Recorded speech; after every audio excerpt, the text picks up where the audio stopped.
नमस्कार दोस्तों, इस वीडियो में हम डिस्कस करेंगे कि यदि आपने शेयर बेचे हैं तो आपको इनकम टैक्स कैसे कैलकुलेट करना है और उसे इनकम टैक्स रिटर्न में किस प्रकार दिखाना है असेसमेंट ईयर 21-22 के लिए। इसे हम एग्जांपल के साथ डिस्कस करेंगे। रेगुलर जीएसटी और टैक्स अपडेट के लिए इस चैनल को सब्सक्राइब करें। फ्रेंड्स, आप टीडीएस, इनकम टैक्स, जीएसटी और अकाउंटिंग सॉफ्टवेयर ऑडिट ट्रेल के साथ कॉम्प्लायंस आसानी से कर सकते हैं। इन सॉफ्टवेयर के डेमो देखने के लिए आप हमें मोबाइल नंबर के साथ ईमेल कर दीजिए taxil@gmail.com पर। फ्रेंड्स, एग्जाम्पल के साथ हम डिस्कस करते हैं कि आपको इनकम टैक्स की कैलकुलेशन कैसे करनी है शेयर्स के केस में। यदि शेयर्स 31 जनवरी 2018 से पहले एक्वायर किए गए थे। यहाँ पे मिस्टर राम के द्वारा एक सैलरी इनकम अर्न की जाती है, 5 लाख रुपीज़ की ग्रोस सैलरी है और इसके अलावा वह शेयर्स का ओनर है। तो शेयर के केस में आपके पास ISIN नंबर होना चाहिए जो कि 12 डिजिट का नंबर होता है, जो कि आप इनकम टैक्स की रिटर्न फाइल करते हुए भरेंगे इस केस में। और उसके बाद आपके पास ये डिटेल होनी चाहिए कि किस दिन शेयर परचेज़ किए गए थे, कितने नंबर ऑफ़ शेयर परचेज़ किए गए थे, उनकी कॉस्ट क्या थी, और आपके पास फेयर मार्केट वैल्यू होनी चाहिए 1 अप्रैल 2001 की, यदि शेयर इससे पहले परचेज़ किए गए थे। तो यहाँ पे मिस्टर राम के द्वारा ये शेयर सेल कर दिए जाते हैं 1 सितंबर 2020 को और टोटल सेल कंसिडरेशन 23 लाख रुपये रिसीव किया जाता है। इस केस में ट्रांसफ़र पे एक्सपेंसेस भी इनकर किए जाते हैं 10,000 रुपीज़ के। इस केस में आपको कैपिटल गेन निकालना है जो कि इनकम टैक्स में चार्जेबल होगा असेसमेंट ईयर 21-22 के लिए। यहाँ पे आपको अज्यूम करना है कि जो शेयर सेल किए गए हैं वो स्टॉक एक्सचेंज में सेल किए गए हैं और सिक्योरिटी ट्रांजैक्शन टैक्स पे किया गया है, क्योंकि यहाँ पे शेयर 31 जनवरी 2018 से पहले परचेज़ किए गए थे और उसके बाद सेल किए गए हैं। इसलिए इस केस में आपके पास फेयर मार्केट वैल्यू भी होनी चाहिए शेयर की, जो कि हम यहाँ पे ले रहे हैं 18,50,000 है। फेयर मार्केट वैल्यू का मतलब है कि यदि 31 जनवरी 2018 से पहले शेयर परचेज़ किए गए थे तो उस केस में आपको हाईएस्ट प्राइस लेना है शेयर का, जो कि कोट किया गया था 31 जनवरी 2018 को। लेकिन यदि उस दिन ट्रेडिंग नहीं हुई थी स्टॉक एक्सचेंज में तो उससे पिछले दिनों में जब ट्रेडिंग हुई थी उस दिन जो हाईएस्ट प्राइस था शेयर का उसे आपको फेयर मार्केट वैल्यू मान के 31 जनवरी 2018 की फेयर मार्केट वैल्यू निकाल लेनी है।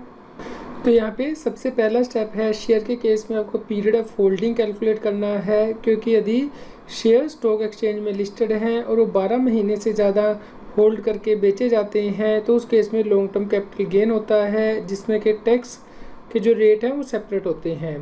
तो यहाँ पे देखिए जो शेयर परचेज़ किए गए थे 1980s में किए गए थे और सेल किए गए हैं 2020 में। ये शेयर लिस्टेड शेयर हैं और 12 महीने से ज़्यादा होल्ड करके बेचे गए हैं, इसलिए जो गेन आएगा उसे हम लॉन्ग टर्म कैपिटल गेन कहेंगे। इसके बाद आपको शेयर की कॉस्ट ऑफ एक्विजिशन निकालनी है। यदि इक्विटी शेयर एक्वायर किए गए हैं 1 फरवरी 2018 से पहले, जो कि लिस्टेड है स्टॉक एक्सचेंज पे और जिसपे के सिक्योरिटी ट्रांजैक्शन टैक्स पे किया गया है, तो उस केस में कॉस्ट ऑफ एक्विजिशन निकालने का एक स्पेशल मेथड है।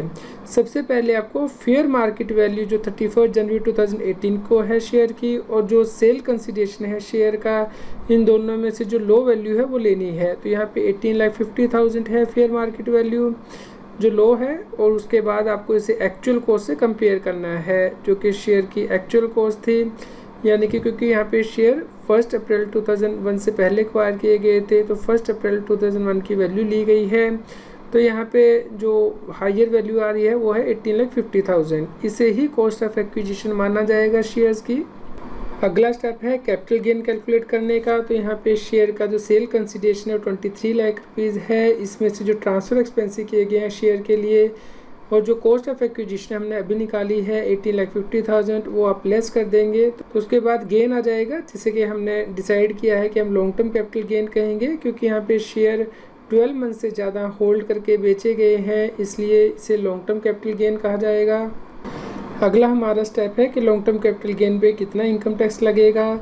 यदि इक्विटी शेयर जिसपे के सिक्योरिटी ट्रांजैक्शन टैक्स पे किया गया है तो उस केस में यदि आपको लॉन्ग टर्म कैपिटल गेन होते हैं तो 1 लाख रुपए से ऊपर के जो गेन हुए हैं उन पे आपको 10% इनकम टैक्स देना है। तो यहाँ पे लॉन्ग टर्म कैपिटल गेन आपको 4,40,000 का हुआ है, उसमें से आप 1 लाख रुपया कम कर देंगे तो बैलेंस हुआ आपका 3,40,000। और उसके ऊपर tax at the rate of 10% यानी कि 34,000 रुपीज़ बनेगा।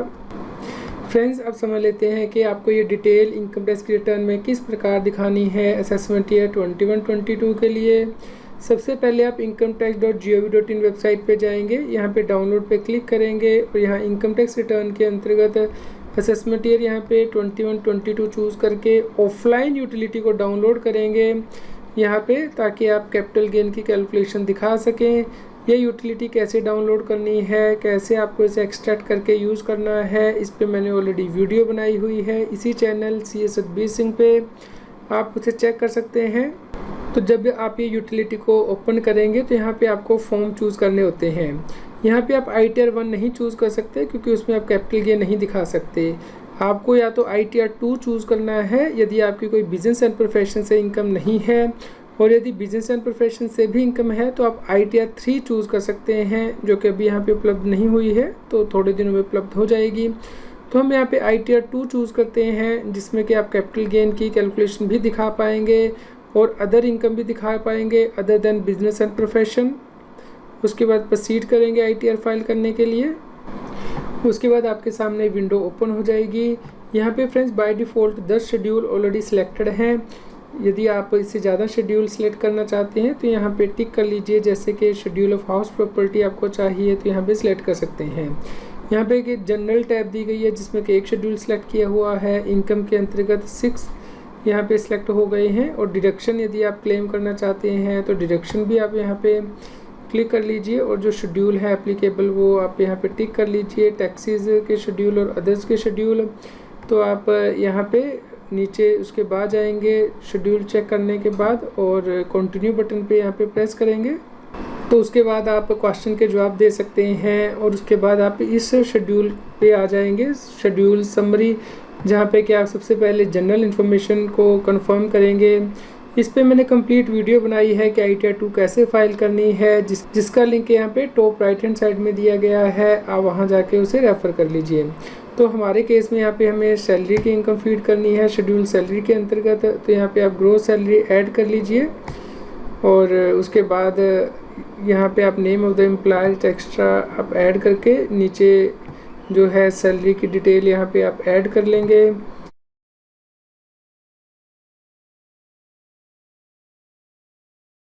और नीचे जाके जब आप ये सभी डिटेल फीड कर देंगे और ऐड कर लेंगे इसे, उसके बाद आपके सामने डिटेल आ जाएगी सैलरी की। यहाँ पे जाके आप एडिट भी कर सकते हैं, और जो एप्लीकेबल डिडक्शन है वो यहाँ पे आ जाएंगी, जैसे कि सेक्शन 16 की स्टैंडर्ड डिडक्शंस। ये इस बात पे डिपेंड करेगी कि आपने जनरल इन्फॉर्मेशन में क्या ओल्ड स्कीम ऑप्ट की है, यानी कि 115 BAC को यदि ऑप्ट नहीं किया है, न्यू स्कीम को आप ओल्ड स्कीम से टैक्स पे करना चाहते हैं, डिडक्शन और अलाउंस क्लेम करना चाहते हैं, तो उसके बेस पे इन्फॉर्मेशन आ जाएगी, आपको यहाँ कंफर्म करना है। फ्रेंड्स, यदि आपने ऐसे शेयर सेल किए हैं जो कि 31 जनवरी 2018 से पहले एक्वायर किए गए थे, तो उस केस में आपको शेड्यूल 112A में ये कैपिटल गेन दिखाने हैं, तो आपको इस शेड्यूल पे क्लिक करना है, और यहाँ पे आप CSV को डाउनलोड करके इसे अपलोड कर सकते हैं, या फिर यहाँ पे ऐड डिटेल कर लीजिए। तो यहाँ पे अब आपको जो शेयर और यूनिट एक्वायर किए हैं उनकी डिटेल यहाँ पे बतानी है कि क्या आपने 31 जनवरी 2018 से पहले किए थे, तो हमारा तो यही केस है। उसके बाद आपको यहाँ पे ISIN कोड एंटर करना है, तो हमने पहले ही ISIN कोड ले लिया है, उसे हम यहाँ पे एंटर करेंगे।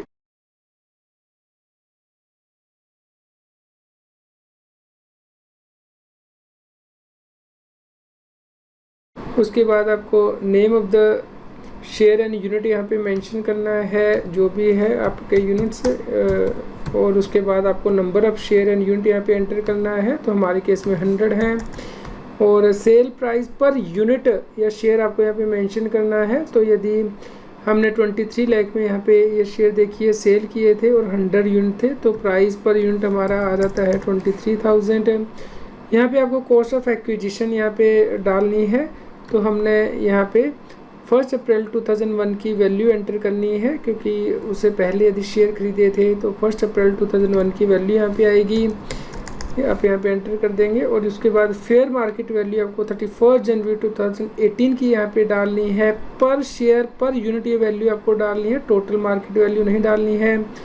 तो पर शेयर कितनी वैल्यू है, जैसे कि हमने यहाँ पे डिसाइड किया था कि 18,50,000 हम वैल्यू यहाँ पे एज्यूम कर रहे हैं, तो हमारे पास 100 शेयर थे, तो पर शेयर वैल्यू आ जाएगी 18,500 रुपीज़। तो हम यहाँ पे 18,500 रुपीज़ डाल देते हैं, और एक्सपेंडिचर जो हमने यहाँ पे इनकर किया है वो है 10,000 रुपीज़ इन शेयर पे, और यहाँ पे फुल वैल्यू ऑफ कंसिडरेशन आ जाएगा।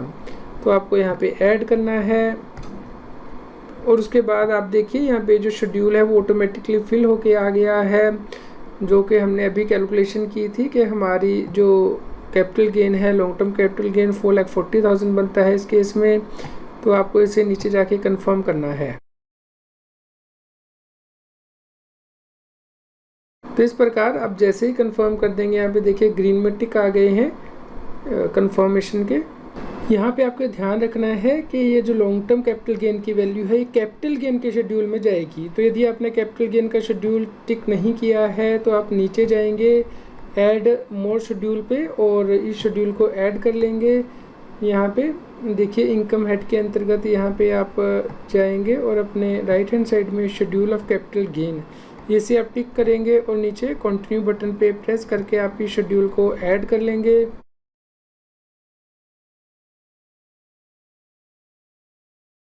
अब आप यहाँ पे देख सकते हैं कि कैपिटल गेन का शेड्यूल यहाँ पे आ गया है।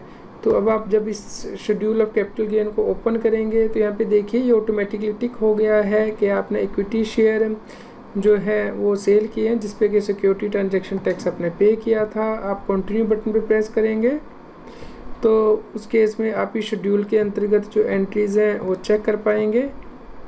तो यहाँ पे देखिए जो आपका लॉन्ग टर्म कैपिटल गेन हुआ था 4,40,000 का, उसकी यहाँ पे डिटेल आ गई है। तो आप यहाँ पे नीचे जाके इस शेड्यूल को कंफर्म कर दीजिए। इस प्रकार आपका जो कैपिटल गेन का शेड्यूल है वो कंफर्म हो चुका है। तो उसके बाद आपके जो बाकी शेड्यूल हैं वो फिल कर सकते हैं, जैसे कि अदर सोर्सेज या फिर current year loss adjustment, doubtful loss adjustment, schedule special income, deduction under section 80C 80D आप क्लेम करना चाहते हैं। तो उसके बाद लास्ट में आपको आना है पार्ट बी यानी कि TI टोटल इनकम पे। यहाँ पे अब आप अपनी टोटल इनकम चेक कर सकते हैं। तो हमारे केस में हमने सैलरी फीड की थी 5 लाख की, जिसमें से कि 50,000 रुपये की स्टैंडर्ड डिडक्शन के बाद यहाँ पे 4,50,000 आ गया है। आप यहाँ व्यू सैलरी शेड्यूल पे क्लिक कर सकते हैं और शेड्यूल पे वापस जा सकते हैं। आप यहाँ पे देख सकते हैं कि जो कैपिटल गेन के शेड्यूल से एंट्री है वो भी यहाँ पे आ गई है। यहाँ पे आप शो डिटेल करेंगे तो इसकी जो डिटेल है वो आपके सामने एक्सपेंड हो जाएगी कि ये 10% लॉन्ग टर्म कैपिटल गेन के अंतर्गत टैक्सेबल है अमाउंट 4,40,000 का, और आपकी यहाँ पे टोटल इनकम आ जाएगी जिस पे कि आपको इनकम टैक्स देना है, जैसे कि आप अपने स्क्रीन पे रेफर कर पा रहे हैं। और इसमें से कितनी ऐसी इनकम होगी जिस पे कि स्पेशल रेट से टैक्स लगेगा, इसके लिए view schedule SI special income का शेड्यूल आप देख सकते हैं, और इससे आपको नीचे जाके कंफर्म करना है। उसके बाद आपको शेड्यूल TTI यानी कि computation of tax on total income, ये जो पार्ट बी दिया गया है इस पर क्लिक करना है, और जो आपकी इनकम आई है उस पर कितना टैक्स बना है वो आप यहाँ पे चेक कर सकते हैं।